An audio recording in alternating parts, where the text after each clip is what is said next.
الحمدللہ رب العالمین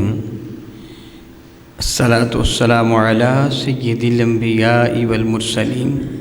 وعلی آلہ واصحابہ اجمعین اما بعد اعوذ باللہ من الشیطان الرجیم بسم اللہ الرحمن الرحیم یدرککم الموت ولو کنتم فی بروج مشیدہ آمنت باللہ صدق اللہ مولانا العظیم قال اللہ تبارک و تعالی جل وعلا فی شان حبیبی ان اللہ وملائکتہ یصلون علی النبی یا ایہا الذین آمنوا صلوا علیہ وسلموا تسلیما اللہم صل وسلم وبارک علی سیدنا و مولانا و نبینا محمد النبی الامی الکریم وعلى آلہ واصحابہ اجمعین الصلاۃ والسلام علیکہ یا سیدی یا رسول اللہ وعلى آلہ واصحابہ یا سیدی یا حبیب اللہ الصلاۃ والسلام علیکہ یا سیدی یا رحمۃ للعالمین وعلى آلہ واصحابہ یا سیدی یا سیدی یا سیدی یا شفیع المذنبین۔ نہایت معزز محترم احباب گرامی قدر، یہ چیز ناقابل تردید حقیقت ہے کہ جو دنیا میں آیا وہ جانے کے لیے آیا ہے، جو بنا وہ تباہ و برباد ہونے کے لیے بنا، جو نیا ہے وہ پرانا ہونے کے لیے نیا ہوا ہے۔ رب ذوالجلال کے حضور ایک قانون ہے کہ جو دنیا میں آیا ہے بالآخر اس سے اپنی زندگی کو پورا کر کے ختم ہو جانا ہے۔ کائنات ہستی میں اگر کسی کو بقا ہے تو وہ صرف اللہ تعالیٰ جل وعلا کی ذات۔ کل من علیہا فان ویبقی وجہ ربک ذو الجلال والاکرام۔ اس کائنات ہستی میں جو بھی ہے وہ سب کچھ فنا ہونے والا ہے، باقی رہنے والی ذات صرف اور صرف میرے اللہ کی ہے جو بڑی عزتوں والا ہے، بڑی عظمتوں والا ہے۔ اگر اس جہانی رنگ و بو میں کسی انسان کو ہمیشہ باقی رہنا ہوتا تو لائق ترین ذات میرے نبی کی ذات تھی کہ ان کو باقی رکھا جاتا۔ جب کل نفس ذائقۃ الموت کے تحت میرے کریم آقا رسول عربی شفیع معظم رحمت عالم بھی اس مرحلہ سے گزرے تو پھر میں اور آپ کس بات کی بولی ہیں کہ جو معاذ اللہ تعالیٰ غرور کریں یا تکبر کریں یا یہ خیال کریں کہ ہم نے نہیں مرنا ہے۔ اللہ تعالیٰ فرماتا ہے یدرککم الموت، موت نے تم کو آن پکڑنا ہے، وَلَوْ كُنْتُمْ فِي بُرُوجٍ مُشَيَّدَةٍ، اگرچہ تم کتنے مضبوط قلعوں میں بھی بند کیوں نہ ہو جاؤ، موت نے تمہیں آن پکڑنا ہے۔ بہت آئے زمانے میں کہ جو ملکوں کے والی تھے، سکندر جب گیا دنیا سے دونوں ہاتھ خالی تھے۔ تم نے دنیا سے چلے جانا ہے اور پھر تمہارے دامن میں سوائے نیک اعمال کے کچھ بھی نہ ہوگا جسے تم اپنے ساتھ لے جا سکو۔ میرے اور آپ کے کریم آقا تاجدار ارب و جم شفیع معظم رحمت عالم صلی اللہ علیہ وسلم نے نصیحت فرماتے ہوئے ارشاد گرامی قدر فرمایا تھا کہ میت کی اتباع یعنی بندے کے پیچھے تین چیزیں ہوتی ہیں کہ جنہوں نے اس کے پیچھے رہنا ہوتا ہے یا ساتھ جانا ہوتا ہے۔ ایک تیرا مال و دولت ہے، ایک تیرے اہل و عیال ہیں، اور ایک تیرے عمل ہیں، اعمال ہیں۔ یہ تین چیزیں ہیں۔ انسان مال و دولت کی خاطر ظلم کرتے ہیں، زیادتی کرتے ہیں، مال و دولت حاصل کرنے کے لیے بھائی بھائی کا گلا کاٹتا ہے، بددیانتی کی جاتی ہے، چوری کی جاتی ہے، عیاری کی جاتی ہے، دھوکہ فریب کیا جاتا ہے، حتیٰ کہ کئی نابکار اپنے باپ تک کو قتل کر دیتے ہیں دنیا کی دولت کی خاطر۔ اور مردے کے ساتھ سب سے پہلے، بلکہ انسان کے ساتھ کہیے سب سے پہلے بے وفائی جو شے کرتی ہے اس کی دولت ہی ہوتی ہے۔ سب سے بڑی بے وفا اس کی دولت ہے۔ جو ہی اس کی آنکھیں بند ہوتی ہیں، آنکھیں بند نہیں ہوتی۔ اگر یہ طبعی موت مر رہا ہوتا ہے، یہ چارپائی پہ پڑا ہوتا ہے، بیماری اپنی انتہا کو پہنچی ہوئی ہوتی ہے، تو گھر والے کہتے ہیں اس کے انگوٹھے لگوا لو، بینک سے اس کا جو بیلنس ہے نا وہ نکلوانا ہے نا، یہ مر جائے گا پھر ہم کہاں کاپتے پھریں گے، اس کے زندہ انگوٹھے لگوا لو۔ سب سے پہلے بے وفائی کرنے والی شے وہ تیری دولت ہوتی ہے جس کی خاطر تو اپنی آخرت کو برباد کر رہا ہوتا ہے۔ جس کی خاطر تو معاذ اللہ تعالیٰ سبحانہ اللہ تعالیٰ ظلم کر رہا ہوتا ہے، زیادتی کر رہا ہوتا ہے، دھوکہ کر رہا ہوتا ہے، فریب کا اپنے آپ کو برباد کر رہا ہوتا ہے، سب سے پہلے تیرے ساتھ وہ بے وفائی کرتی ہے۔ اس کے بعد پھر تیرے عز و کربا ہوتے ہیں، تیری ماں باپ، بہن بھائی، عز و کربا، رشتہ دار، احباب، قبیلے والے، تیرے دوست، تیری گلی محلے والے، تیری بستی، تیرے شہر، تیرے ملک والے، وہ کب تک تیرے ساتھ ہوتے ہیں؟ قبر کی دیوار تک۔ تو تنہا کو قبر میں لٹا کے واپس آ جاتے ہیں۔ میرے نبی فرماتے ہیں اللہ کے بندے وہاں صرف تیرے اعمال تیرے کام آتے ہیں، جو تیری کرتوتی ہوتی ہیں تب پتہ چلتا ہے کہ تو نے کیا کچھ کیا یا کیا کچھ نہ کیا۔ ایک اچھے سفر کی آپ کو دعا دیتا ہوں، اللہ تعالیٰ جل وعلا میرے کریم آقا کے صدقہ سے آپ کو حرمین شریفین کی زیارت کا شرف عطا فرمائے۔ آپ نے عمرے پہ جانا ہو یا حج پہ جانا ہو، 8 دن کے جانا ہو، 15-22 دن کے لیے، 1 ماہ کے لیے جانا ہو، 1 ماہ سے زیادہ عرصہ کے لیے حج کے لیے جانا ہو، تو اب اس کی تیاری کرتے ہیں، پاسپورٹ بنواتے ہیں، ویزا لگواتے ہیں، ٹکٹ لیتے ہیں، سیٹ ہو کے کرواتے ہیں، اور پھر اپنے گھر میں اپنا سامان تیار کر کے رکھتے ہیں۔ میں نے 15 دن وہاں رہنا ہے، اتنے دن وہاں میں نے کھانا کھانا ہے، پانی پینا ہے، اشیاء ضروری استعمال کرنی ہے،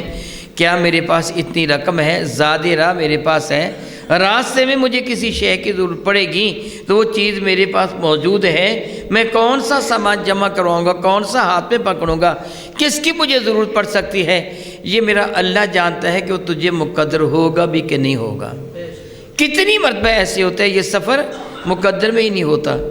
سیٹ کینسل ہو جاتی ہے، پروگرام منسوخ ہو جاتا ہے، کوئی اور بات بن جاتی ہے، ہو سکتا ہے یہ تو سفر کریں، ہو سکتا ہے نہ کریں۔ یہ وہ سفر ہے جس پہ تذبذب ہے، تیاری تو اتنی کر رہا ہے مگر وہ موت کا وہ سفر ہے جس پہ تذبذب نہیں، یقیناً آنی ہے، تو بھاگ نہیں سکتا، 1 سیکنڈ 1 لمحہ بھی مؤخر نہیں ہو سکتا۔ جب وقت آ جائے گا لا یستاخرون ساعۃ ولا یستقدمون، 1 لمحہ نہ آگے ہوگا نہ پیچھے ہوگا، جو وقت رب کائنات کے لیے حضور تیرے لیے مقدر ہو چکا ہے، اس وقت تک پر تجھے موت یقیناً بالیقین آ جائے گی۔ اور پھر نہ تو کسی کو کوئی وصیت کر سکے گا، نہ کوئی کسی کو سمجھا سکے گا، بلکہ اپنی تجوری کی چابیاں بھی کسی کو نہیں دے سکے گا، تیری موت آ جائے گی۔ اور سوائے اس کے کہ تو ہاتھ ملتا رہ جائے گا۔ میرے اور آپ کے کریم آقا صلی اللہ علیہ وسلم نے کتنا خوبصورت ارشاد فرمایا، مفہوم حدیث ہے، اوے بندے تو کہتا ہے یہ میرا ہے، یہ میرا ہے، یہ میرا ہے، سوچ تیرا ہے کیا؟ وہ کھایا پیا جو برباد کر دیا، پانی پیا پیشاب بن کے نکل گیا، لیکر اشیاء کھائیں، اگر دوسری چیزیں کھائیں تو پاخانہ بن کے نکل گیا، تھوڑا حصہ تیرا جزو بدن بنا، باقی بیکار ہو کے نکل گیا۔ میرے نبی فرماتے ہیں پہنا تو نے پرانا کر کے اتار دیا، تیسرا وہ ہے جو تو نے اپنے رب کی رضا کی خاطر اس کے خزانے میں جمع کروا دیا، صرف وہ تیرا ہے، باقی تو تیرا ہے ہی نہیں۔ میں کہتا ہوں یہ گھر میرا ہے، یہ میرا ہے، یہ میرا ہے، میرا کب ہے؟ آنکھیں بند ہوتے ہی یہ کسی اور کا ہو جائے گا، اس کے بعد کسی اور کا ہو جائے گا، میرا کیا ہے؟ اے کاش کہیں میں نے جس طرح سفر پہ جانے سے پہلے میں تیاری کرتا ہوں، میں نے سفر پہ جانا ہے، بیٹی بیٹے کی شادی کرنی ہے، اس کے لیے ہم مال و دولت جمع کرتے ہیں، جہیز دیگر اشیاء جمع کرتے ہیں، میرا بیٹا میری بیٹی استعمال کرے گی، اور میرے بھائی کاش کبھی تو اپنی قبر بھی سنوارنے کی فکر کر لیں۔ اپنے گھر کو میں سنوارتا ہوں، یہاں میرا واش روم ہونا چاہیے، یہاں لانج ہونا چاہیے، یہاں لابی ہونی چاہیے، یہ بیڈ روم ہونا چاہیے، یہ ڈرائنگ روم ہونا چاہیے، یہ فلاں کمرہ ہونا چاہیے، بہت سنوارتا ہوں، بڑا اچھی قسم کا پتھر ٹائلیں خرید کر میں اس کو سجاتا ہوں۔ اے کاش کبھی میں نے سوچ لیا ہو میں نے قبر میں جانا ہے، میں نے اس کے لیے کیا کیا ہے، میں نے اس کو کتنا سجایا ہے، میں نے اس کو کتنا اچھا بنایا ہے۔ کتنی مرتبہ آپ کے ساتھ یہ واقعہ پیش آیا، میرے ساتھ یہ واقعہ پیش آیا، اپنی آنکھوں سے میں نے مرے ہوئے لوگوں کو دیکھا، اور آپ نے بھی دیکھا، میں نے بھی جنازہ پڑھا، آپ نے بھی پڑھا، اپنے ہاتھوں میں ہم قبر کے اندر دفن کر کے اس کے جسم پر مٹی ڈال کے واپس آ گئے۔ اے کاش ہمیں اس چیز کا احساس ہوتا اس کے بعد اب ہماری باری ہے، ہم نے دنیا سے جانا ہے۔ میرے اور آپ کے کریم آقا رسول مرشد رحمت عالم فرماتے ہیں صلی اللہ تعالیٰ علیہ وآلہ وسلم کہ جب فرشتہ حضرت اسرائیل علیہ السلام کسی کی روح کو قبض فرماتے ہیں، گھر والے اس پر رو رہے ہوتے ہیں، چیخ و چلا رہے ہوتے ہیں، حضرت اسرائیل گھر کے دروازے کو پکڑ کر کھڑے ہو جاتے ہیں، اہل خانہ سے مخاطب ہو کے فرماتے ہیں، او لوگو، او رونے والو، او چیخنے چلانے والو، اللہ کی قسم میں نے اس کی زندگی کا ایک لمحہ بھی کم نہیں کیا، میں نے اس سے زیادتی نہیں کی ہے، میں نے ظلم نے اس کی روح کو قبض نہیں کیا، دراصل اس کا کھانا پانی ہوا وہ ختم ہو گیا ہے،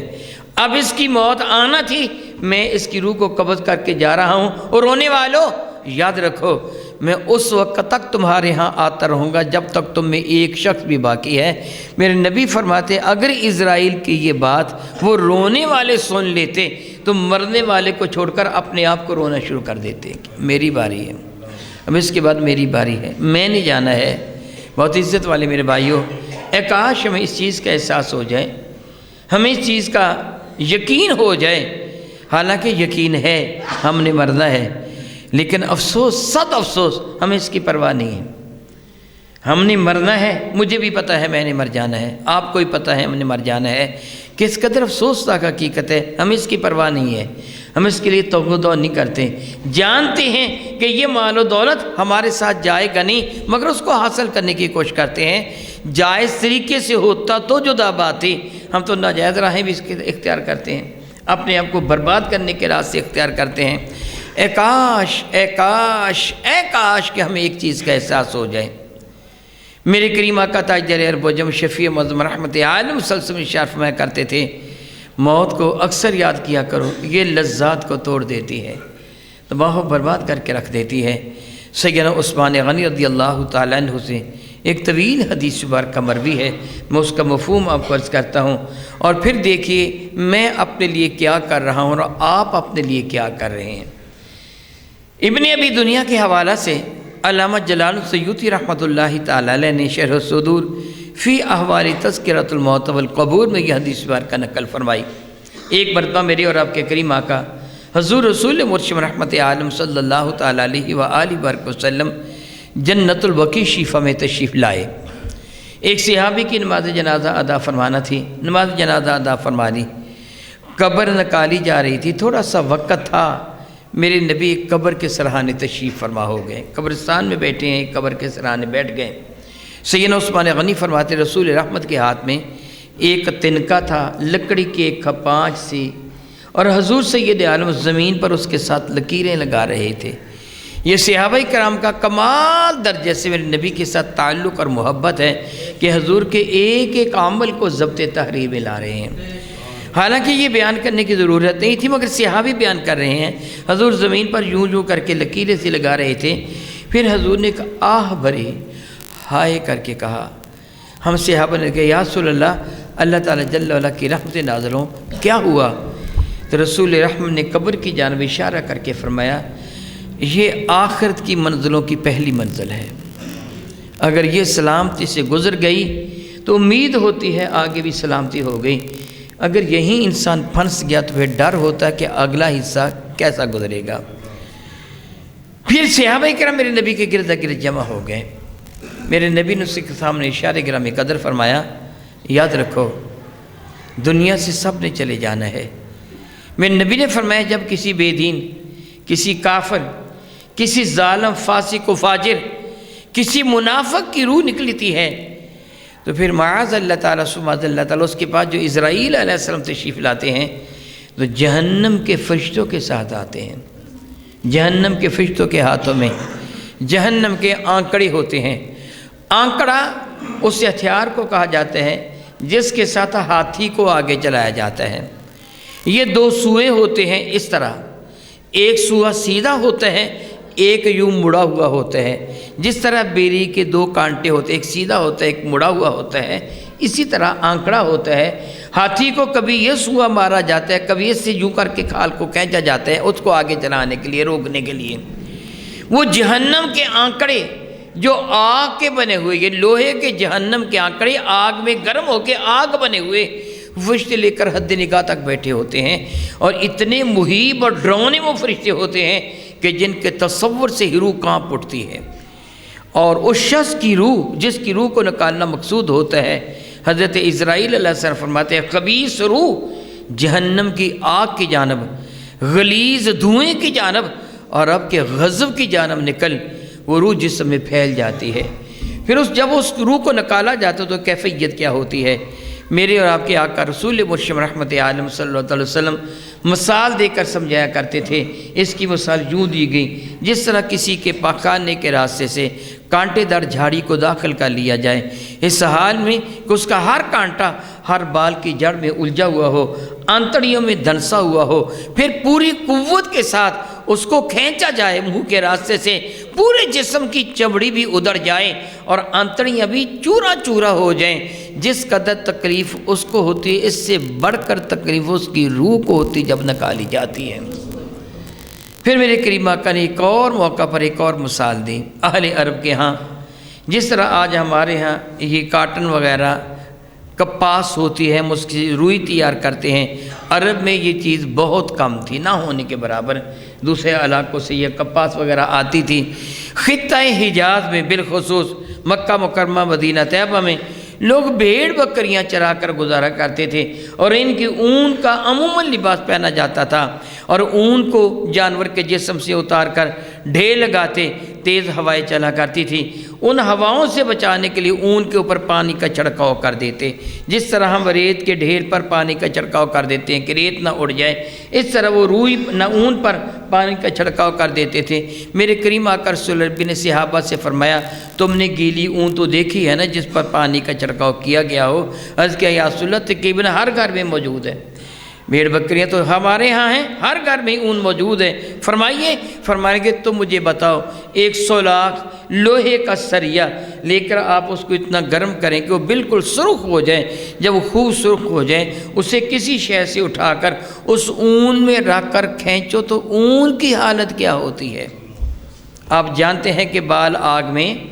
جل جاتے ہیں، سکڑ جاتے ہیں، جس طرح پلاسٹک سکڑ جاتی ہے، پھر وہ اون سریے کے گرد تک لپٹے گی اور باہر کھینچی جائے گی۔ صحابہ نے کہا یا رسول اللہ اون لپٹ جاتی سریے کے گرد گرد جل کر، جدا نہیں ہوتی، کھینچا جائے تو اون بھی کھنچ جاتی ہے۔ میرے نبی فرماتے اسی طرح اس کی روح کو نکالا جاتا ہے، اس کا سارا جسم زخمی ہو جاتا ہے، مجروح ہو جاتا ہے، تکلیف سے بھر جاتا ہے، اور پھر اس کو غسل دیا جاتا ہے، اور اس کی روح کو وہ فرشتے لے لیتے ہیں جہنم کے جو حضرت اسرائیل کے ساتھ آئے ہوتے ہیں، اور اس ٹاٹ میں لپیٹتے ہیں جو جہنم کا ٹاٹ ہوتا ہے، اور اتنی غلیظ بدبو آتی ہے کہ جس راہ سے وہ گزرتے ہیں ساری راہیں ہی غلیظ بدبو سے بھر جاتی ہیں۔ تو پھر راستے کی مخلوق پوچھتی ہے یہ کس بدبخت کی روح ہے کہ جس کی روح سے اتنی گندی بدبو آ رہی ہے؟ اس کا وہ نام لیا جاتا ہے جو دنیا میں اس کا بدترین نام تھا۔ پھر میرے نبی فرماتے اس کو آسمان دنیا تک لے جایا جاتا ہے۔ یہ فرمانے کے بعد میرے اور آپ کے کریم آقا رسول مرشد رحمت عالم صلی اللہ تعالی وسلم نے قرآن مجید فرقان مجید کی یہ آیہ برکت تلاوت فرمائی، لا تفتح لهم ابواب السماء ولا يدخلون الجنۃ حتى یلج الجمل فی سم الخیاط۔ ان نابکاروں کے لیے آسمان کے دروازے نہیں کھولے جاتے، ان کو جنت میں داخل نہیں کیا جاتا۔ یہ دونوں باتیں اتنی غیر ممکن ہیں جس طرح تمہارے نزدیک سوئی کے سوراخ سے اونٹ کو داخل کر دینا، جس طرح کسی اونٹ کو حتیٰ یلج الجمل فی سم الخیاط، جس طرح اونٹ کو سوئی کے سوراخ سے داخل نہیں کیا جا سکتا، اسی طرح ان لوگوں کو جنت میں داخل نہیں کیا جاتا۔ میرا اللہ فرماتے اس نابکار کے جسم کو، اس کی روح کو پٹک دو، چنانچہ آسمان سے پوری قوت کے ساتھ زمین پر اس کو پٹک دیا جاتا ہے، پھر قبر میں اس کو لٹا دیا جاتا ہے۔ یہاں میں ایک بات آپ کو احساس دلانے کے لیے بطور مثال پوچھوں گا، اگر کوئی اللہ تعالیٰ کی شان میں گستاخی کرے، اگر کوئی آپ کے کریم آقا کی شان میں گستاخی کرے، آپ کو غصہ آتا ہے کہ نہیں آتا؟ کتنا آتا ہے؟ بہت آتا ہے۔ اگر وہ آپ کے قابو میں ہو، وہ بندہ گستاخی کرنے والا، آپ اسے کیسا سلوک کریں گے؟ اس کو قتل کر دیں گے، خبیث کو جان سے مار دیں گے۔ آپ اتنے رب کے فرما بردار نہیں ہیں، میں اتنا فرما بردار نہیں ہوں جتنی زمین فرما بردار ہے۔ مجھ سے گناہ ہو جاتا ہے، آپ سے ہو جاتا ہے، زمین گناہ نہیں کرتی۔ زمین میرے اللہ کی فرما بردار ہے، پھر زمین اس کو مخاطب کرتی ہے اس مرنے والے کو، نابکار خبیث میرے رب کی گستاخیاں کرنے والے، ذرا میرے اندر آ، میں تیرے ساتھ جو کروں گی وہ مجھے پتہ ہے تیرا میں کیا حشر کرتی ہوں۔ میرے نبی فرماتے پھر اس کو زمین میں دفن کر دیا جاتا ہے۔ تو حضور سید کون و مکان مثال دے کے سمجھایا، پھر زمین اس کو دباتی ہے، دائیں جانب سے دباتی ہے بائیں جانب کو، بائیں جانب سے دباتی ہے دائیں جانب کو، اس کی پسلیاں ایک جانب کی پسلیاں، میرے آقا نے دونوں ہاتھ پھیلا کر ایک ہاتھ کی انگلیوں کو دوسری ہاتھ کی انگلیوں میں داخل کر کے فرمایا، یوں ایک جانب کی پسلیاں ٹوٹ کر دوسری جانب، اس جانب کی پسلیاں ایک جانب آ جاتی ہیں، پاؤں ٹوٹ کر پیٹ میں آ جاتے ہیں، سر ٹوٹ کر سینے میں آ جاتا ہے، یوں کہیں اس کو چورا چورا کر دیا جاتا ہے۔ اللہ کا حکم ہوتا ہے، قبر پھر کھل جاتی ہے، وہ پھر جسم صحیح و سالم ہو جاتا ہے، قبر پھر دباتی ہے، مسلسل اس کو تکلیف دی جاتی ہے۔ میں یہاں ایک چیز کا احساس دلا دوں، ایک آدمی کہے کہ چلو جی اس کی قبر کو ہم کھول کے دیکھتے رہتے ہیں، تکلیف کیسے ہوتی کیسے نہیں ہوتی، آپ اس کو نہیں دیکھ سکتے۔ اس کی مثال یوں سمجھیے جس طرح کوئی آدمی سویا ہوا ہو، وہ سویا ہوا چارپائی پہ ہے، تکلیف اس کی روح کو ہو رہی ہے، جو کیفیات اس کی روح کے ساتھ جاری و ساری ہیں وہ ہو رہی ہوتی ہیں، بالکل اسی طرح یہ تکلیف روح کو ہو رہی ہوتی ہے، بظاہر اس کا جسم جیسا بھی کیوں نہ ہو، اور تکلیف ہوتی ہی ہمیشہ روح کو ہے۔ جس طرح میں دعا کرتا ہوں رب کائنات سب ایمان والوں کی جان مال عزت و آبرو کی حفاظت فرمائے، اللہ نے جو نعمتیں عطا فرمائی ان کو واپس نہ لے، ہمیشہ یہ اس وقت تک باقی رکھے جب تک زندگی ہے۔ اللہ نہ کرے، اللہ نہ کرے اگر کسی ایکسیڈنٹ وغیرہ میں کسی کا ہاتھ کٹ جائے، اس کٹے ہوئے ہاتھ کو کہ آدمی ہتھوڑے مار مار کر چور چور کرے تو کوئی تکلیف ہوتی ہے؟ کیوں نہیں ہوتی؟ اب اس کے اندر روح نہیں ہے، تکلیف روح کو ہو رہی ہوتی ہے، بظاہر جسم جیسا بھی ہو روح کو وہی تکلیف دی جاتی ہے جس کا ذکر میرے نبی نے فرمایا۔ اور پھر نکیرین آ جاتے ہیں جن کو آپ منکر نکیر کہتے ہیں، جن کو پہچانا نہیں جا سکتا، نکیرین آ جاتے ہیں، اور وہ نکیر ان کو کیوں کہا گیا؟ غیر معروف نکرہ، جس کو پہچانا نہیں جاتا، انسان کی شکل میں آتے ہیں۔ وہ میرے بھائی نہیں، میرے کریم آقا نے جو کیفیت ان کی بیان فرمائی ہے وہ تو تصور میں لاتے ہی انسانی روح کانپ اٹھتی ہے۔ میرے نبی نے ارشاد فرمایا ان کی نیلی آنکھیں ہیں جن سے آگ کے شعلے نکل رہے ہیں، ان کے دانت اتنے لمبے ہیں کہ وہ زمین پہ چلتے ہیں تو دانت زمین کو پھاڑتے ہوئے آتے جس طرح حال چل رہا ہوتا ہے، ان کے بال لمبے لمبے ہیں زمین پہ گھسڑتے ہوئے آتے ہیں۔ بہت عزت والے میرے بھائیوں، میرے بزرگوں، ذرا چشم تصور میں ایک منظر لے کے آئیں، رات کا وقت ہو، جنگل بیابان کا ماحول ہو، کسی شخص کو درخت کے ساتھ باندھا ہوا ہو، وہ بھاگ نہ سکتا ہو، درخت سے جڑوں میں پانی ڈالا ہوا، کیڑے مکوڑے نکل کر کے جسم کو کاٹ رہے ہوں، رات کا وقت ہو، سخت اندھیرا ہو، بادل بھی ہو اور گھٹا بڑی سیاہ ہو، آدھی رات کا وقت ہے، جنگل بیابان میں ہو کا عالم ہے، اچانک آپ کے سامنے دو آنکھیں آ جائیں جن سے آگ نکل رہی ہو، بتائیے پھر اس شخص کا حال کیا ہوگا؟ ہیبت کے ساتھ اس کی موت واقع ہو جائے گی۔ اب قبر کی اندھیری کوٹری میں وہ دو فرشتے، چار آنکھیں سامنے آئیں گی اور اس کو جھنجھوڑیں گی، جھنجھوڑ کر اٹھا کے بٹھائیں گے، پوچھیں گے مر رب کا، بتاؤ تیرا رب کون ہے؟ ذرا سوچیے اس وقت اس کی حالت کیا تھی۔ جسم تو زخموں سے چور چور ہے، ہڈیاں ٹوٹی ہوئی ہیں، حالت غیر ہے، اللہ نہ کرے اللہ نہ کرے ایک آدمی کا ایکسیڈنٹ ہو چکا ہو، اس کی ٹانگیں بھی ٹوٹ گئی ہوں، اس کے بازو بھی ٹوٹ گئے ہوں، اس کی پسلیاں بھی ٹوٹ گئی ہوں، وہ تڑپ رہا ہو، آپ اس کو ہلا کے پوچھو بتاؤ تیری تجوری کی چابیاں کہاں ہیں؟ وہ بتا دے گا؟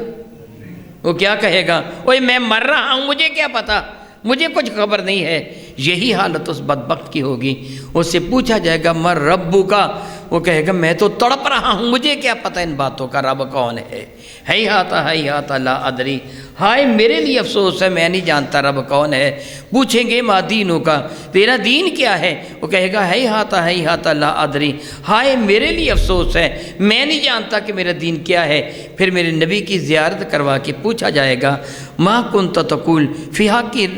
کی حاضر رجلی، بتا اس ذات بابرکات کے بارے میں تو کیا کہا کرتا تھا؟ ہر ایک کا جواب یہی دے گا ہے ہاتا لا ادری، ہائے میں نہیں جانتا، مجھے نہیں پتا یہ کون ہے، یہ کیا ہو رہا ہے، مجھے جس مصیبت میں مبتلا ہوں مجھے نہیں کچھ بھی ہوش، مجھے نہیں پتا کیا۔ پھر رب کائنات کی طرف سے منادی ندا کرتا ہے اس بدبخت نے جھوٹ بولا، اس کی قبر کو آگ کے گھڑوں میں سے گھڑا بنا دو، جہنم کے گھڑوں میں سے بڑا گھڑا بنا دو، الیاذ باللہ تعالیٰ ثم الیاذ باللہ تعالیٰ۔ پھر میرے نبی نے صحابہ کو خبر دی، عثمان غنی راوی ہیں، اس کی جانب یک جنت کی جانب سے ایک دروازہ کھول دیا جاتا ہے، وہ ایک نظر اٹھا کے جنت کو دیکھتا ہے، وہاں کی نعمتیں قطار اندر قطار لگے ہوئے پھلوں سے لدے درخت، حسین ترین پھولوں کی کیاریاں، اعلیٰ ترین نعمتیں وہ دیکھتے ہیں، بڑا خوش ہوتے ہیں، یہ کتنا اچھا منظر ہے۔ یک دروازہ بند کر دیا جاتا ہے، اسے کہا جاتا ہے اے کاش کہ تیرے کرتوت اچھے ہوتے، پھر تجھے یہ ملنا تھی، لیکن اب نہیں۔ جہنم کے چھن جانے کا غم ہوتا ہے، پھر اللہ کے حکم سے اس کی قبر کو جہنم کی آگ کے گڑھوں میں سے گڑھا بنا دیا جاتا ہے۔ میرے نبی فرمایا حفر من حفرۃ من النار، اس کی قبر گھڑا بن جاتی ہے جہنم کی آگ کے گھڑوں میں سے۔ اس کے برعکس جو ایمان والا ہوتا ہے، جیسے اپنی زندگی کے روز و شب اپنے رب کی رضا کے لیے خرچ کیے تھے، جو نمازی پرہیزگار تھا، جو نیکوکار تھا، جو اچھا فعال و اعمال کیا کرتا تھا، جو اپنے رب سے ڈرتا تھا، جو بات کرنے سے پہلے سوچتا تھا، کام کرنے سے پہلے غور کرتا تھا کہیں اس پہ میرے رب کی ناراضگی تو نہیں ہے، اللہ چونکہ اس سے راضی ہوتا ہے، پھر اس کی روح کس طرح نکلتی ہے، اس کے سامنے جنت میں اس کا مقام اس کو دکھایا جاتا ہے، اتنا حسین و دل ربا کہ وہ دیکھتا ہے تو دیکھتا رہ جاتا ہے، وہ ادھر دیکھنے میں محو ہوتا ہے، ادھر اس کی روح کو نکال لیا جاتا ہے، اسے پتہ ہی نہیں چلتا۔ میرے کریم نے فرمایا جس طرح کانٹا نکال لیا جاتا ہے، ایک روایت میں حضور نے فرمایا، مثال دے کے فرمایا جس طرح تم مکھن سے بال نکال لیتے ہو اس طرح اس کی روح اس کے بدن سے نکال لی جاتی ہے۔ دیکھنے والے خواہ اس کو تڑپتا ہوا دیکھیں یا کسی بھی حال میں دیکھیں مگر اس کو تکلیف نہیں ہونے دی جاتی۔ ایک روایت میں حضور نے فرمایا جس طرح پانی کا مشکیزہ وہ تو لڑک رہا ہو اس سے پانی کا قطرہ ٹپک جاتا ہے، اس طرح اس کی روح کو نکال لیا جاتا ہے۔ پھر حد نگاہ تک جنت کے فرشتے ہوتے ہیں جن کے ہاتھوں میں جنت کے پھولوں کے گلدستے ہیں، جنت کا خوشبودار کفن ہے، پھر اس کی روح کو وہ فرشتے وصول کر کے جنت کے خوشبودار کفن میں لپیٹ کر آسمان کی جانب جاتے ہیں تو پورا ماحول ہی معطر و معمبر ہو جاتا ہے، خوشبوؤں سے مہک اٹھتا ہے۔ تو وہ مخلوق پوچھتی ہے زمین و آسمان کے درمیان والی یہ کس نیک وقت کی روح ہے کہ اس کی روح نے تو سارا ماحول ہی معطر و معمبر کر دیا، اس کا وہ بہترین نام لیا جاتا ہے جو دنیا میں اس کا پسندیدہ نام تھا۔ پھر میرا اللہ ارشاد فرماتا ہے میرے بندے کو قبر میں لے جاؤ، ادھر عالم کیا ہے، اس کی میت کو جب غسل دیا جاتا ہے میرے نبی نے فرمایا اللہ کی رحمت کے فرشتے بھی معاون ہوتے ہیں۔ پھر جب اس کا کفن تیار کر کے چارپائی پہ اس کو لٹا دیا، اللہ اکبر اللہ اکبر، چشم تصور میں منزل لائیں، یہ خبر میرے نبی نے دی ہے۔ اللہ کی عزت کی قسم میرے نبی سے زیادہ سچا انسان اللہ نے پیدا ہی نہیں کیا، سچی خبر دی ہے۔ میرے نبی نے فرمایا پھر اس کی قبر سے لے کے اس کی چارپائی تک دونوں جانب اللہ کی رحمت کے فرشتے اپنے ہاتھوں میں پھولوں کے گلدستے لے کے کھڑے ہو جاتے ہیں۔ پھر اس کی چارپائی کو اٹھا کر جب لے جایا جا رہا ہوتا ہے فرشتے بھی معاون ہوتے ہیں اور اس پر اللہ کی رحمت بارش کی طرح برس رہی ہوتی ہے، اور پھر اس کو قبر میں لٹایا جاتا ہے، اس سے زمین خوش ہوتی ہے، کہتی ہے اللہ کے برگزیدہ بندے، اے میرے رب سے وفا کرنے والے، میرے رب کی عبادت کرنے والے، میں تیری منتظر ہوں، میں تجھے ہر ممکن سہولت دوں گی۔ میرے نبی فرماتے پھر اس کو قبر میں لٹایا جاتا ہے، زمین اس کو بھی دباتی ہے، زمین کافر و فاسق و فاجر کو بھی دباتی ہے اور زمین اس مومن کو بھی دباتی ہے۔ میرے نبی فرماتے ہیں مگر اس طرح دباتی ہے جس طرح ماں اپنے لخت جگر کو سینے سے لگا کے دباتی ہے، اور پھر وہ نکیریں نہ آ جاتے ہیں، کیونکہ یہ ہوش و حواس میں ہوتا ہے، اس سے تکلیف نہیں ہوتی، اس سے خوشی ہی خوشی میسر ہوتی ہے، اس لیے اس کے حواس درست ہوتے ہیں، حواس باختہ نہیں ہوتا۔ علاوہ ازیں میرا اللہ ارشاد فرماتا ہے یثبت اللہ الذین آمنوا بالقول الثابت، اللہ تعالیٰ ان کو ثابت قدمی عطا فرما دیتا ہے، اللہ ان کو ڈگمگانے نہیں دیتا۔ پھر فرشتے قبر میں آ کر سوال کرتے ہیں من ربک، بتا تیرا رب کون ہے؟ آپ اس قدر آرام میں اس وقت نہیں ہیں، میری بات سمجھیے، آپ اس قدر آرام میں اس وقت نہیں ہیں جس قدر آرام و سکون میں اس وقت وہ مرنے والا ہوتا ہے۔ اب اگر میں آپ سے پوچھوں بتائیے آپ کا رب کون ہے، تو آپ کو بتانے میں کوئی ہچکچاہٹ ہے؟ فوراً بتا دیں گے نا، اس لیے آپ کو کوئی ضامن نہیں، کوئی تکلیف نہیں، کوئی پریشانی نہیں، کوئی الجھن نہیں۔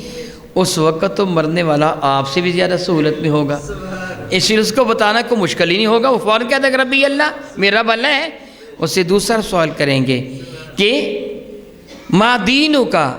تیرا دین کیا ہے؟ وہ جھٹ کہہ دے گا دینی الاسلام، میں مسلمان ہوں، نبی کا غلام ہوں۔ پھر اس سے پوچھا جائے گا میرے نبی کی زیارت کروا کے ما کنت تقول فی حق ھذا الرجل، بتا ان کے بارے میں کیا کہا کرتا تھا۔ جب وہ دیکھے گا نا تو بہت خوب کسی نے کہا کہ قبر میں سرکار آئیں تو میں قدموں پہ گروں، گر فرشتے مجھ کو اٹھائیں تو میں ان سے یوں کہوں ان کے پائے ناز سے اب اے فرشتوں کیوں اٹھوں، مر کے پہنچا ہوں یہاں اس دل ربا کے واسطے۔ میں نے تو مرنے کو پسند ہی اس لیے کیا تھا کہ مجھے پتا تھا کہ مرنے پر ان کی زیارت ہوگی، یہ میرے نبی ہیں، وہ پہچان لے گا۔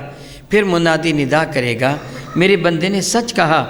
اس کی قبر کو جنت کے باغوں میں باغ بنا دو، کرو صفائی اس کی قبر کی، اب تم اس کے نوکر بنا دیے گئے ہو، حد نگاہ تک کرو اس کی قبر کو وسیع نور سے منور کر دو۔ پھر میرے نبی فرماتے ہیں اس کی جانب یک یک جہنم کی طرف سے دروازہ کھولا جاتا ہے، وہ ایمان والا نگاہ اٹھا کے دیکھتے ہیں جہنم میں ملنے والی سزائیں، عقوبات، بلند و بالا شعلے، الٹے لٹکے ہوئے انسان، ان کو ملنے والی سزائیں جب یہ دیکھتے ہیں تو لرز اٹھتا ہے، یک یک دروازہ بند کر دیا جاتا ہے، اسے کہا جاتا ہے خوش قسمت چونکہ تیرے کرتوت اچھے تھے، اللہ نے تجھے اس مصیبت سے بچا لیا ہے، اب تو جہنم میں نہیں جائے گا، بلکہ کیا ہوگا؟ میرے نبی فرماتے اس کی قبر کو جنت کے باغوں میں سے باغ بنا دیا جاتا ہے، اس کے لیے جنت کا پلنگ، جنت کا بچھونا بچھا دیا جاتا ہے، اور اسے جملہ کہا جاتا ہے نوم کا نومۃ العروس، اے نبی کے غلام اس طرح سو جا جس طرح دلہن سوتی ہے، جس طرح اسے کوئی فکر و فاقہ نہیں ہوتا۔ دلہن جس دن جس شب اپنے سسرال کے ہاں پہلی مرتبہ جاتی ہے، بیٹی ہوتی ہے، لیکن گھر کا کام کاج کرنا اس کی ذمہ داری نہیں ہوتی، روٹی پکانا، صفائی کرنا، برتن دھونے، کپڑے صاف کرنے، بستر اکٹھے کرنے اس کی ذمہ داری نہیں ہوتی، بلکہ اس کو پورا پروٹوکول دیا جاتا ہے۔ بطور تمثیل کہا گیا جس طرح دلہن کو کوئی فکر و فاقہ نہیں، ہر گھر کا فرد اس کی تعظیم و تکریم کر رہا ہے، اے دنیا سے جانے والے نبی کے غلام اسی طرح ہر فرشتہ تیری عزت کر رہا ہے، تیری تکریم کر رہا ہے، اور پھر اس کو اس کی قبر میں لٹا دیا جاتا ہے۔ بہت عزت والے میرے بھائیوں، میرے نبی نے یہ ارشاد فرما کے اس ذات دلایا اپنی قبر تو خود تیار کرتا ہے۔ اب دیکھ تو اپنی قبر کیسی تیار کرنا چاہتے ہیں، تو گناہ کر کے اپنی قبر کو ویسی بنانا چاہتا ہے جس طرح میں نے پہلا ذکر کیا،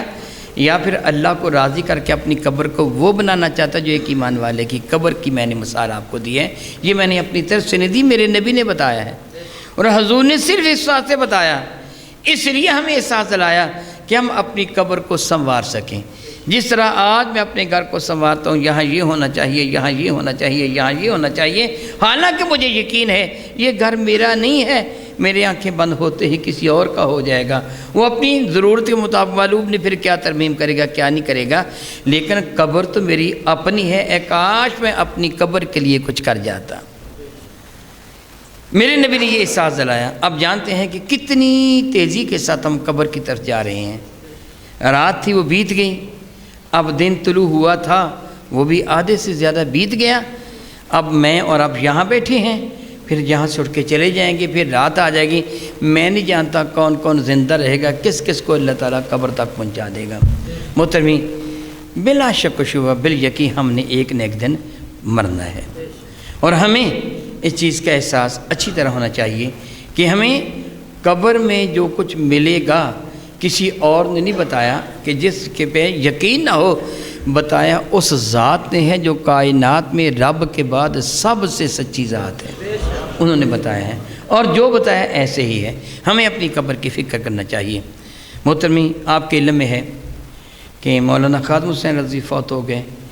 زندہ کے لیے بھی فاتحہ پڑھی جا سکتی ہے، یاد رکھیے، جب فوت ہو جائے تب بھی۔ ہمارے ہاں رواج ہے کہ جب تک دفن نہ ہو فاتحہ نہیں پڑھتے، یہ رواج صحیح نہیں ہے۔ شرعاً فاتحہ شریف پڑھی جا سکتی ہے۔ آپ جانتے ہیں کہ جب آپ رب جعلنی پڑھتے ہیں تو آخر میں کیا کہتے ہیں؟ ربنا اغفر لی ولی، کیا معنی بنتے ہیں؟ اللہ تعالیٰ میری مغفرت فرما اور میرے،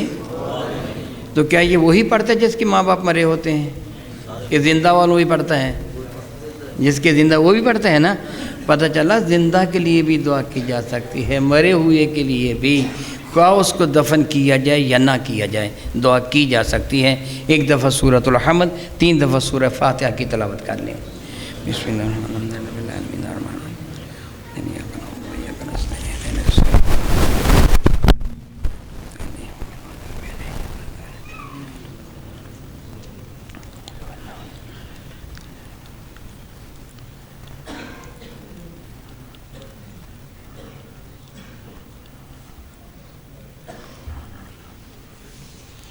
الحمد للہ رب العالمین، والصلاة والسلام علی سید الانبیاء والمرسلین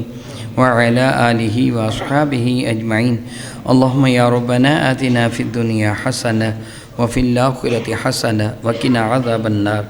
وادخلنا الجنۃ مع الابرار یا عزیز یا غفار یا رب العالمین۔ ربی ذوالجلال جو صحیح کلام اللہ شریف سے بندے ناچیز نے تلاوت کیا، جو تمام احباب نے پڑھا، جو سنا، مولا تعالیٰ جل وعلا اس کا ثواب میں تیرے محبوب مکرم کے دربار انور میں پیش کرتا ہوں، قبول و منظور فرما۔ میرے کریم آقا رسول رحمت کے صدقہ سے تمام انبیاء علیہ السلام، رسول اللہ نظام حضور علیہ السلام کے تمام متعلقین، اہل بیت اطہار، صحابہ کرام، بزرگان دین، اولیاء امت، اور خصوص بالخصوص مولا تعالیٰ جن کے لیے دعا کی جا رہی، ان کی روح پرفتوح کو پیش کرتا ہوں، قبول و منظور فرما۔ اپنے محبوب مکرم شفیع معظم رحمت کے صدقہ سے ان کو اپنی جوار رحمت میں جگہ عطا فرما۔ عذاب قبر، عذاب حشر سے محفوظ و مامون فرما۔ ان کی قبر کو حد نگاہ تک وسیع اور منور فرما، جنت کے باغات میں سے ایک باغ بنا۔ میں تقاضۂ بشریت ان سے ہونے والی کوتاہیوں غلطیوں کو معاف فرما کر انہیں اپنے دامن کرم میں پناہ عطا فرما۔ تیری دی ہوئی توفیق سے جنہوں نے کمال کی، قبول و منظور فرما کر ہدایت یافتہ لوگوں میں اعلیٰ مقام عطا فرما۔ مسلمانگان کو صبر جمیل اور ہمیشہ نیکی کی قوت و توفیق عطا فرما۔ صلی اللہ تعالیٰ علی حبیبہ سید الانبیاء محمد و آلہ و اصحابہ اجمعین برحمتک یا ارحم۔